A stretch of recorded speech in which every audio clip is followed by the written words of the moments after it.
Hello friends, welcome back to my channel. সবাইকে জানাই good morning. তো সকালে আমি ঘুম থেকে উঠে পড়েছি, আর ঘুম থেকে উঠে বাইরে গিয়ে দেখি ভীষণ মেঘ করেছে। তো যাই হোক, এখন বর্ষাকাল, সেই হিসেবে সারাদিনটা প্রায় এরকম মেঘ করেই থাকে এখন। তা ভালো, ওয়েদারটা দেখতেও খুব ভালো লাগছিল।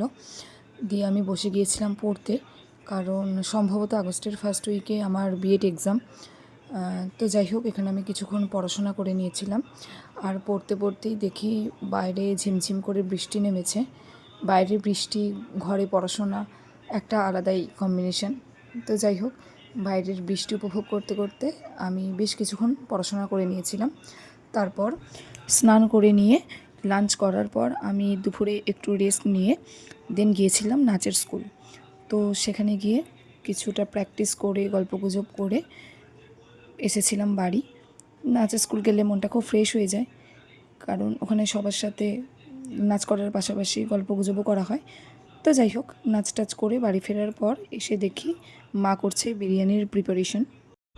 আর এটা দেখার পর মন তো আরও বেশি খুশি হয়ে যাবে, এটাই স্বাভাবিক, কারণ আমি ভীষণ বিরিয়ানি খেতে ভালোবাসি। তো আমার মতো যারা বিরিয়ানি খেতে ভালোবাসো তারা কমেন্টে অবশ্যই জানিও। তো যাই হোক, এখানে মায়ের বিরিয়ানি প্রিপারেশন করতে করতে আমি ফ্রেশ হয়ে নিচ্ছিলাম। দেন ফ্রেশ হয়ে রাত্রে বিরিয়ানি দিয়ে ডিনারটা কমপ্লিট করলাম। চলো আজকের মতো গুড নাইট। কালকে আবার দেখা হচ্ছে নতুন একটা ভিডিও নিয়ে।